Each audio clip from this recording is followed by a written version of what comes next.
Yo'qotilgan bahor. Muallif Mochechek. Ovoz beruvchi Anna. 5-qism. Ketamizmi? Ha. Biz Anqaraga kelgunimizcha kun qoraydi.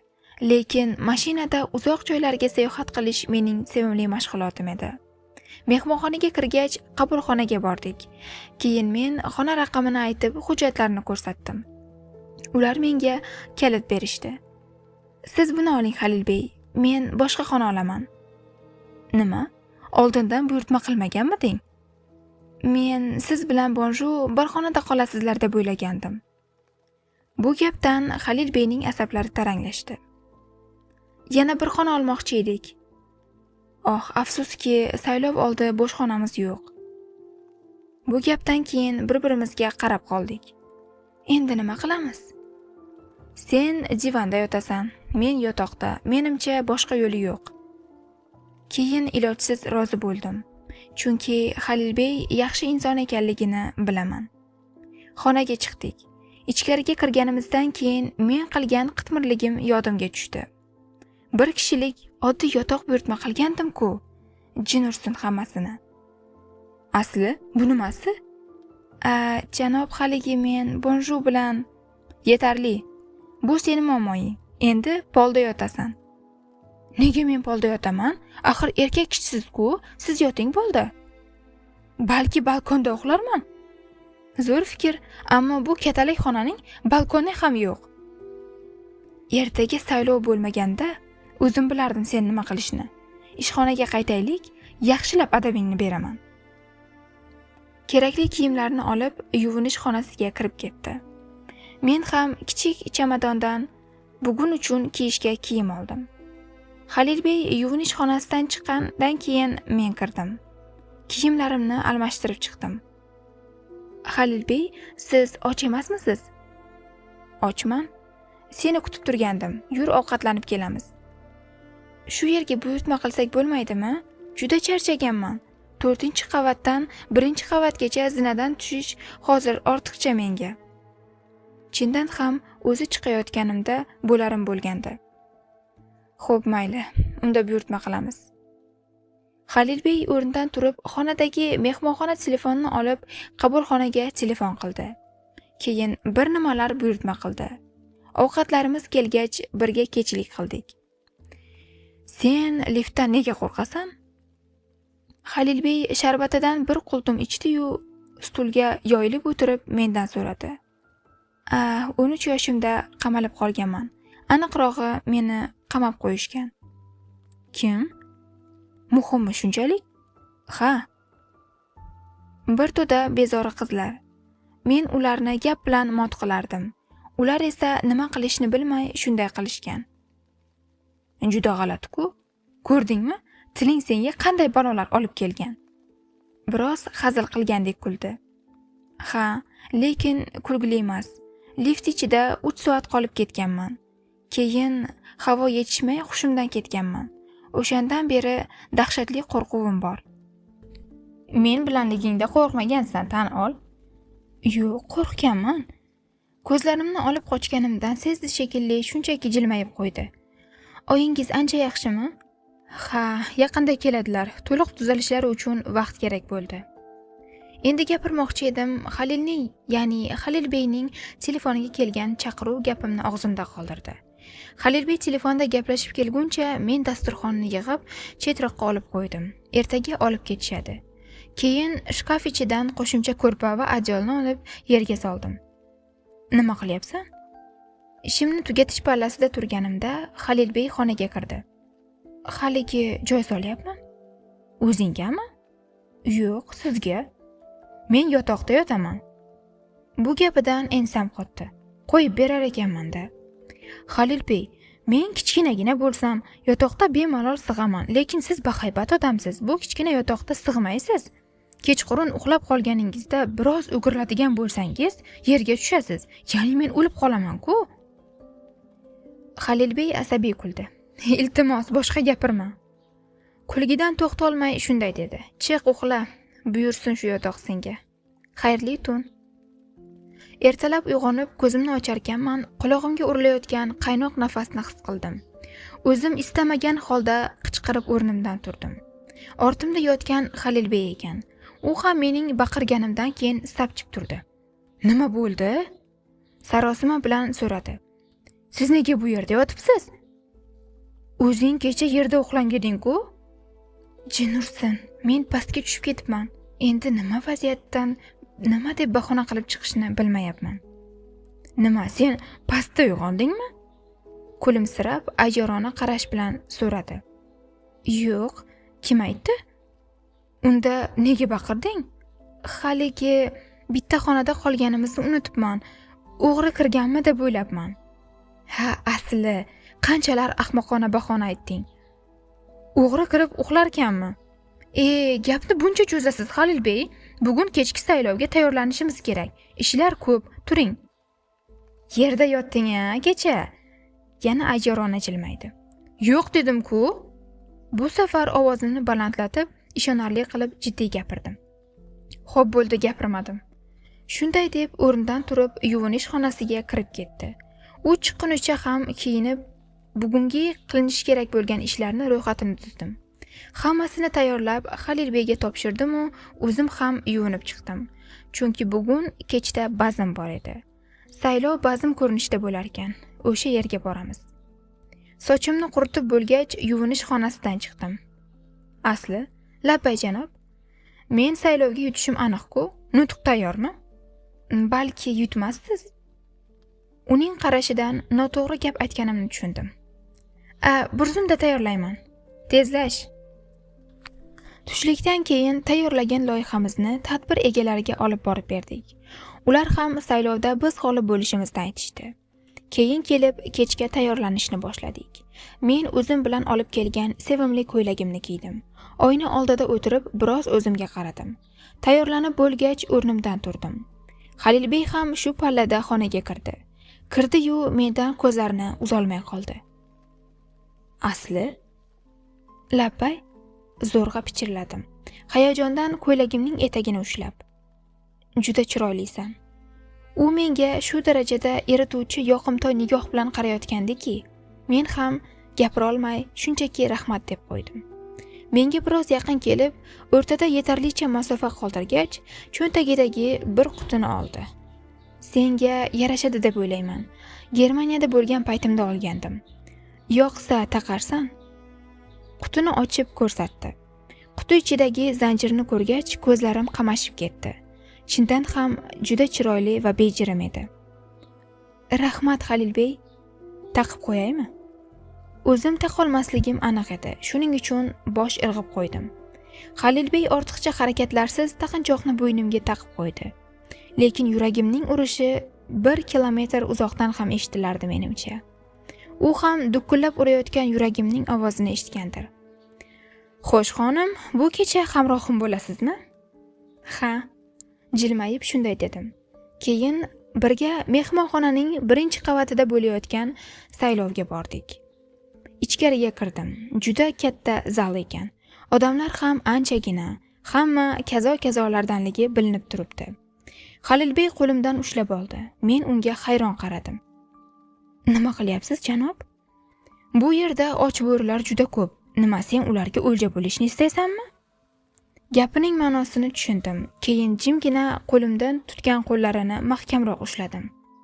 Ichkariga kirib, tanimaydigan ancha odamlar bilan salomlashdim. Halilbey bilan bir davrada yoshi kattaroq er-xotin biznesmenlar bilan suhbat qurib turganimizda oldimizga bir erkak keldi. Hamma bilan qo'l berib salomlashgach, menga ham qo'l uzatdi. Men eng avval Halilbeyga qaradim. Shu pallada boshlig'im meni chekkaroqqa olib, menga uzatilgan qo'l ustiga o'z qo'lini qo'ydi. "Kechirasiz, yordamchim biroz uyatchang. U bunaqa qo'l berib salomlashmaydi. Og'zaki salomlashavering." Yordamchingizmi? "Ha. Unda bir muddatga o'g'irlab ketsam qarshi emasmisiz?" "Qarshiman." Halilbey shunday deb qo'limdan mahkam ushlab oldi. Men hech narsaga tushuna olmay hayratda qoldim. "Aniq yordamchingizmi yoki sevgilingizmi?" "Janob, sizning nima ishingiz bor? Boring yo'lingizdan qolmang." "Asli sen aralashma. Halilbey qat'iy ohangda shunday dedi. Men yana jim turdim. Halilbey qo'limni qo'yib yubormagan holda o'sha erkakka yaqin borib, nimanidir pichirladi. Keyin gapining oxirida jilmayib qo'ydi. Maroqli hordiq. Yonimizga kelgan erkak shunday dedi-yu, oldimizdan ketib qoldi. Halilbey, qo'limni qo'yib yuboring. O'lib turganim yo'q, seni qo'lingni ushlayman deb. Chiqib olaylik shu bazimdan. Noiloj bosh irg'ib qo'ydim. Ancha muddatdan keyin saylov g'olibi deb Halilbeyni e'lon qilishdi. U chiqib mukofotni olgach nutq so'zlay boshladi. Bu yutuq faqat meniki emas. Bu yutuq Istanbuldagi kompaniyamizda tinim bilmay ishlayotgan hamkasblarimniki. Biz bu loyihani juda oz muddatda tayyorladik. Loyiha ortida yuzlab insonlarning uyqusiz tunlar o'tkazib qilgan mehnati bor. Men barcha hamkasblarim va ishchilarimga, bundan tashqari doim meni qo'llab-quvvatlagan yordamchimga o'z minnatdorchiligimni bildiraman. Bu bizning boshlanishimiz. Nihoyamiz esa hali beri bo'lmaydi. Hamma qarsak chaldi. Men ham qo'lim og'riguncha qarsak chaldim.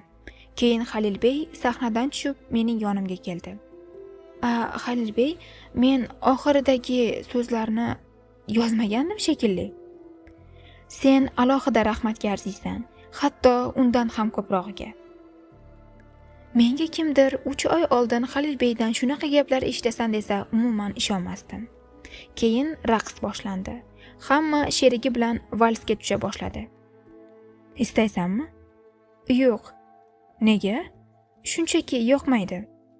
Balki endi yoqib qolar, ruxsat berasanmi? Shunday degancha biroz egilib qo'lini uzatdi. Men esa rad eta olmadim. U bir qo'lini belimdan o'tkazib olgan, mening ham bir qo'lim uning yelkasida edi. U bilan raqsga tusharkanman, o'zimni oq qushlardek his qildim.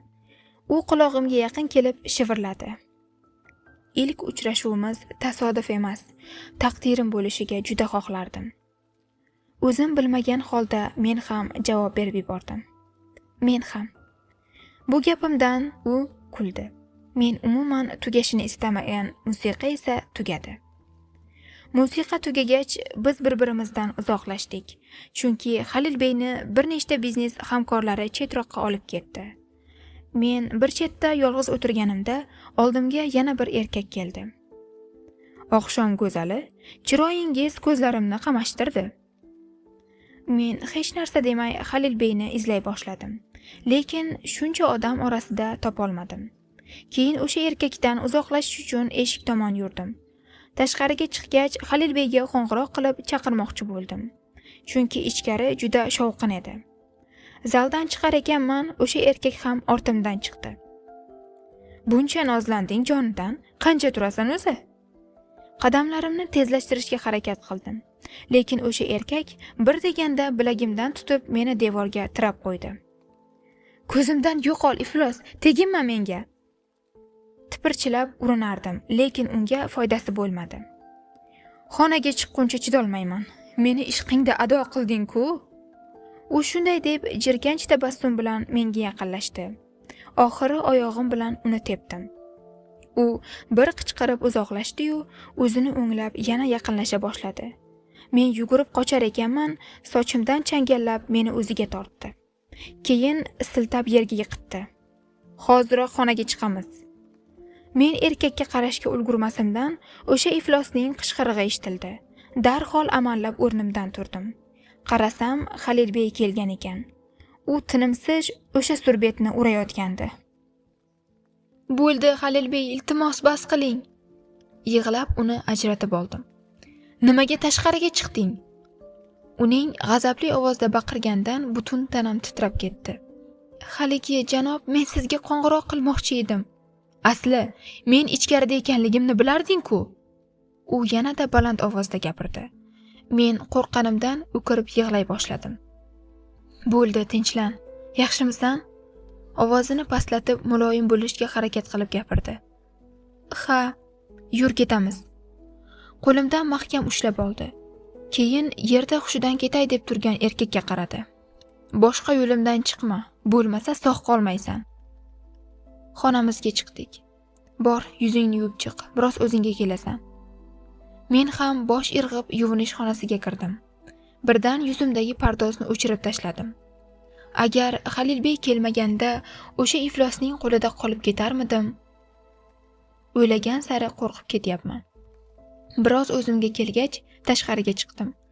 Halilbey allaqachon o'z narsalarini yig'ib bo'lgan ekan. Tezlash ketamiz. Past, lekin qo'pol ohangda shunday deb xonadan chiqdi. Men ham tezda narsalarimni yig'ib ketidan chiqdim. Bu yuklar bilan zinadan tusha olmaymiz. Kelganimizdagidek qilamiz. Siz chamadonlar bilan liftdan tushing. Men o'zim gapim tugamasidan gapirib qoldi. Seni biroz oldin bo'lgan ishdan keyin yolg'iz qo'ya olmayman. Chamadoningni ber. Nima qilmoqchisiz? Hayron so'radim. Asli gapirish ohangidan asabiylashayotgani ma'lum edi. Jimgina chamadonni berdim. Keyin ikkala chamadonni ko'tarib zinadan tusha boshladi. Halilbey, men ham yordamlashay? Asli, sen o'zing tushsang, shuni o'zi katta gap. Menga nima? Ko'tarib olavering unda. Pastga tushib, mashinaga yuklarni qo'ydi. Keyin yo'lga chiqdik. Qorong'uda ketar ekanmiz, mashinadagi sukutni buzdim. Halilbey, ertaga ertalab ketardik, nega kechqurun ketyapmiz? O'sha ishdan keyin bu yerda qanday qilib qolish mumkin? Asabiy gapirdi. Nega men bilan sodir bo'lgan ishni bunchalik g'azablantiryapti sizni? Asli, jim ket. Hammasiga sen aybdorsan. Zaldan chiqmasliging kerak edi. Men aybdormanmi? Ha, sen. Baqirmang menga. Baqirmadim men. Baqirdingiz. Yaxshi qilibman. Nimaga tashqariga chiqasan? Sizga aytyapman, baqirmasdan gapiring. Bu gapimdan keyin mashinani to'xtatdi. Menga g'azab bilan qaradi. Asli, o'zingni meni o'rnimga qo'yib ko'r. Nima qilgan bo'larding? Axir senga biror narsa bo'lsa, men nima qilardim? Ozgina kech kelsam, nima bo'lishini o'ylashing o'zi dahshatli. Xo'p, Halilbey, men ataylab qilmadim-ku. Chiqmasliging kerak edi. Juda jonimdan to'ydirib yubordi. Bir gapni qayta-qayta takrorlardi. Aytayapman-ku, bilmagandim. Sizga qo'ng'iroq qilish uchun chiqqan edim deb. Meni kutishing kerak edi. Bu gapi miyamga chiqdi. Sizga nima? Sizga nima chiqibman? O'ldirib ketmaydimi? Sizning nima ishingiz bor? Umrimni yedingiz bir gapni takrorlab. O'zi bosim ostida qolib qo'rqdim. Sizning bu baqir-chaqiringiz ortiqcha. Men o'zim ketaman. Shunday deb mashinadan tushdim. Halilbey ham orqamdan tushdi. Keta olmaysan. Ancha tinchlangandek edi. Ketaman. Asli, mashinaga o'tir. Yo'q, o'tirmayman. Keting, o'zim ketaman. Biroz qo'pollik qildim. Kechir. Birozmi? O'sha yerga kelganingizdan beri menga baqiryapsiz. Men istadimmi shunday bo'lishini? Joyimda to'xtab shunday dedim. U ham yonimga yaqin kelib gapira boshladi. Asli, men juda qo'rqdim. Senga zarar yetsa, men o'zimni kechira olmasdim. Men jimgina uni tingladim. Ko'zlaridagi g'azab so'ngan edi. Asli, shunday deb qo'llarimdan tutdi. Qo'limdan qo'yib yuboring. Asli, men senga oshiqman. Ilk marta yo'limdan chiqqaningdan beri menga har kulib qaraganingda qayta-qayta oshiq bo'laverdim. Avval bu qanday hisligini tushunmasdim. Doim sen haqingda o'ylash, sen bilan ko'proq vaqt o'tkazish istagi. Lekin bora-bora angladim. Men seni sevaman. Uning bu gaplaridan keyin ichimda kapalaklar ucha boshladi. Nima deyishimni bilmay qoldim. Meni tutib turgan qo'llariga qaradim. Keyin qayta Halilga qaradim. Halilbey, gapir. Menimcha gapira olmay jim qarab turardim. Seningcha nima? Menimcha men ham shundayman. Gaplarim tugagach chuqur nafas oldim. Qanaqasan? Sizni sevadiganga o'xshayman. Labimni tishlab, ko'zlarimni yerdan uzmay shunday dedim. U o'zini yo'qotib qo'ygandek quvonib ketdi. Keyin meni bag'riga bosib yerdan ko'tardi. "Xo'y, Halilbey, sekinroq, hozir yiqilib tushaman." Meni qayta yerga qo'ydi. Halilbey ishxonada bo'ladi. Bu yerda men oddiy Halilman. Xo'p. Uyalibgina jilmayib qayta mashinaga o'tirdim. Nega aytdim sevishimni? Endi uyalib yuramanmi? Halil qayta mashinani yurg'izishni boshladi. Bir qo'li bilan qo'limni mahkam ushlab olgan, boshqa qo'li bilan mashinaning rulida edi.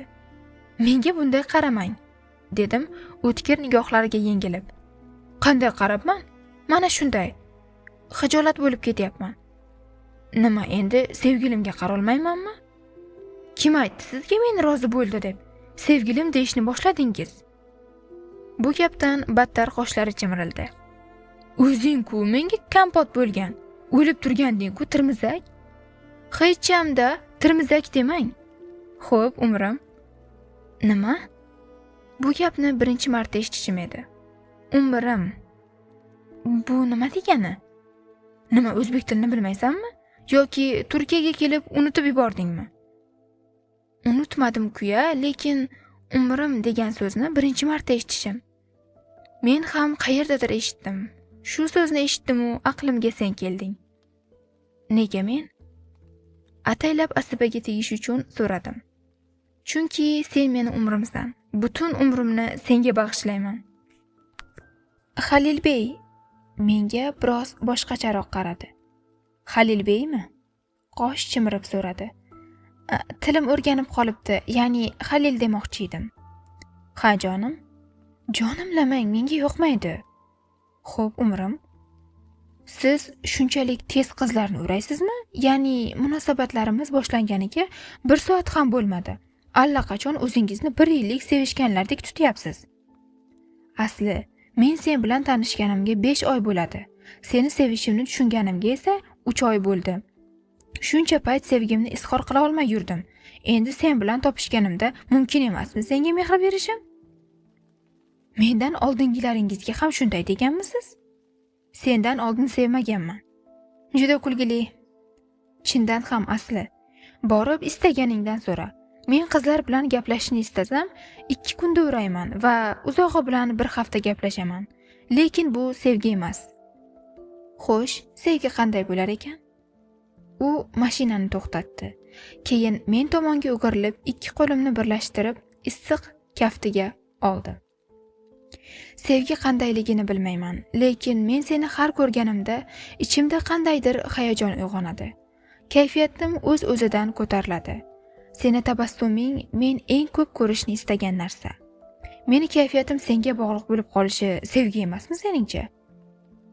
Bilmasam. Bilmaysanmi, tirmizak? Nega doim shunaqa deysiz?